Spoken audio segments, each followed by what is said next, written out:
Oke, selamat sore. Hari ini kita ketemu pada diskusi bersama dengan teman-teman kita dari S3 Kajian Budaya Fakultas Ilmu Budaya UNS. Perkenalkan, saya Arif Ranu Wicaksono. Di sini saya akan menjadi host untuk pemantik diskusi kita pada sore hari ini. Dan selanjutnya di sini ada Mas siapa? Saya Suroto Rosid Setianto. Oke, Mas. Perkenalkan, nama saya Lilam Kadari Nuryanto. Dan saya Muhammad Nur Salim. Oke, pada sore hari ini kita akan membahas Buddha algoritma atau agen bebas menggugat tren gaya hidup estetik. Nah, kita kan sering lihat-lihat tuh di media sosial ada kehidupan yang estetik, kemudian yang slow living dan lain sebagainya. Nah, itu perlu kita bedah. Apakah di dalam isinya itu apa sih sebenarnya? Itu yang perlu kita kritisi ya teman-teman ya. Oke, di setiap harinya kita sering lihat di media sosial seperti TikTok, Instagram, kemudian ada YouTube. Nah, di situ sering muncul tren video A Day in My Life atau pamer gaya hidup estetik dan produktif. Nah, ini hal sesuatu yang perlu kita bahas teman-teman. Mungkin ada yang ingin mengkritisi atau ingin berpendapat tentang gaya hidup ini. Bagus nih tema podcast kita sore hari ini ya Pak Ranu. Ini sangat relatable banget lah. Itu loh video yang seperti orang-orang yang bangun jam 5 pagi, journaling, bikin kopi, matcha, pakai gelas estetik, terus buka iPad. Pokoknya sekali lah hasil fakir, tapi dibungkus dengan rapi sekali. Ya, Pak Lilam. Jadi, tren ini bukan hanya tren yang sebilas saja. Tapi kalau kita pahami memang sudah menjadi budaya populer teman. Tapi jujur saja, pernah tidak bahwa kita itu merasa ada istilahnya FOMO, atau ngerasa jadi manusia gagal. Coba bayangkan kalau kita itu bangun jam 9 pagi, kemudian kobahan, pas posisi weekend, nah seperti itu. Serasa enak gitu, FOMO. Ya. Oke, jadi saya memang sering sekali ya lihat video-video seperti itu berseliweran di beranda TikTok dan IG saya. Nah, di sini sebenarnya sebuah kasus yang bisa kita tarik ke kajian budaya ya teman-teman ya. Jadi perasaan bersalah ketika kita tidak mengikuti gaya tersebut kan perlu validasi ya. Perlu validasi. Jadi seolah-olah setiap orang yang tidak sesuai dengan video yang ditampilkan itu seolah-olah kita tidak sesuai dengan standar itu. Nah, kita mau bedah sebenarnya apa sih relasi kuasa dalam fenomena video estetik ini, di mana letak kuasa dan siapa sebenarnya yang berkuasa di sini. Itu penting itu menurut. Saya jadi teringat teorinya Antonio Gramsci, Parano dan juga teman-teman ya. Tapi kita luruskan dulu. Kalau kita itu merujuk pada pemikirannya Gramsci bahwa relasi kuasa dalam kajian budaya itu tidak selalu tentang penindasan. Tidak selalu tentang penindasan. Bahwa seperti rezim yang diktator seolah-olah menodongkan senjata, tidak seperti itu. Justru kuasa itu sering sekali bekerja melalui persetujuan atau konsen dan bukan sekedar paksaan seperti itu. Berarti menurut Mas Suroto, ketika di sana ada satu persetujuan, berarti secara nggak langsung Mas Suroto berasumsi kalau audiens itu atau kita sebagai atau netizen itu cuma korban pasif dari sistem kapitalis atau algoritma media sosial ini. Menurut saya, apakah kita sebenarnya menjadi korban pasif? Kita jangan terjebak asumsi-asumsi yang dangkal ya, di mana di dalam sistem sosial individu itu bisa sekaligus sebagai subjek yang dikuasai sebenarnya, tapi juga jadi pelaku agen kuasa sekaligus. Kita memang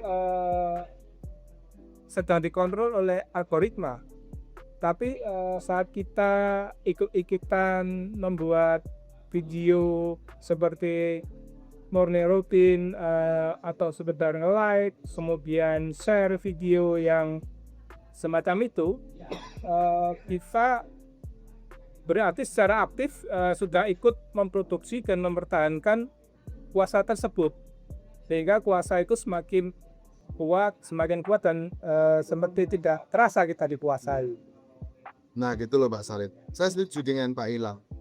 Kalau ibaratnya di negara kita itu ya, tidak ada loh polisi itu yang akan menangkap kita kalau kita tuh hanya tidur-tiduran di rumah, rebahan saja, nggak akan ditangkap. Tapi kita menyetujuinya secara sadar betul bahwa pada pemahaman ini terjadi suatu hegemoni dan normalisasi. Ideologi ini dalam pemikirannya menengah ke atas dan dibilang sukses ataupun produktif dan estetik.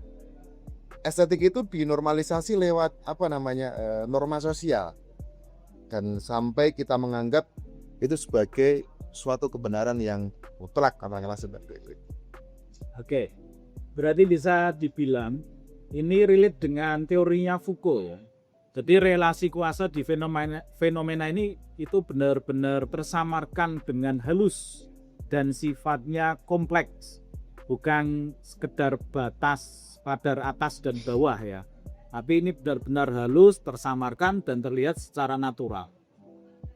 Betul yang disampaikan Pak Rani itu, saya jadi ingat konsep panoptikon yang disampaikan oleh Michael Foucault, di mana penguasaan itu secara sangat halus dan tersembunyi, di mana panoptikon itu adalah sebuah pengawasan yang terus-menerus, tapi kita sebenarnya tidak merasa sedang diawasi. Seperti dicontohkan dalam sebuah menara pengawas di tengah penjara, di mana narapidana itu tidak tahu kapan akan diawasi. Jadi mereka selalu berkelakuan baik. Seperti di media sosial, panoptikonnya itu adalah algoritma dan para followers kita sendiri sebenarnya. Kita mengawasi dan mendisiplinkan diri kita sendiri, seolah-olah kita punya kebebasan untuk berekspresi. Padahal sebenarnya kebebasan itu sebenarnya adalah bentuk kontrol yang sangat-sangat halus sekali, sehingga kita tidak sadar kalau kita itu sedang dikontrol sesuai dengan istilah panoptikon dari Foucault tersebut. Oke, kalau situ pertanyaannya dia jadi gini, apakah kita sebagai individu itu sama benar-benar punya agensi untuk memilih gaya hidup, atau sebenarnya kita cuma dalam tanda kutip merasa itu punya pilihan saja? Oke, nah itu seperti ilusi pilihan. Nah, teman-teman mungkin pernah berselancar di internet kemudian beli barang dari marketplace, entah Tokopedia ataupun Shopee. Nah, ketika kita menginginkan untuk membeli tempat minum, contoh kasus ya, ada Crocs Cycle, kemudian ada Stanley, itu kan pilihan tempat minum untuk sebagai tempat menyimpan air minum. Nah, itu pun sama marketplace umpamanya seperti itu. Itu di awal pasti akan muncul iklan-iklan di depannya.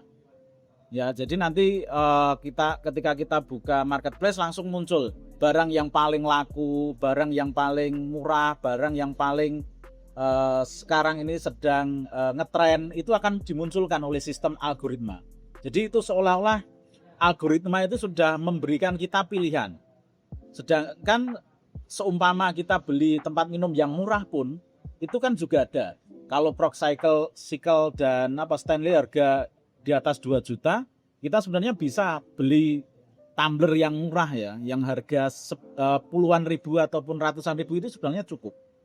Nah, inilah yang menjadi seolah-olah apa yang kita lakukan, apa yang kita pilih, apa yang kita pakai, apa yang kita minum, apa yang kita makan ini seolah-olah diatur oleh algoritma.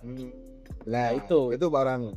Dan contoh itu tadi mengingatkan juga pada pendapat Foucault yang mengatakan kalau relasi kuasa itu tidak selalu represif atau makam, Pak Salim.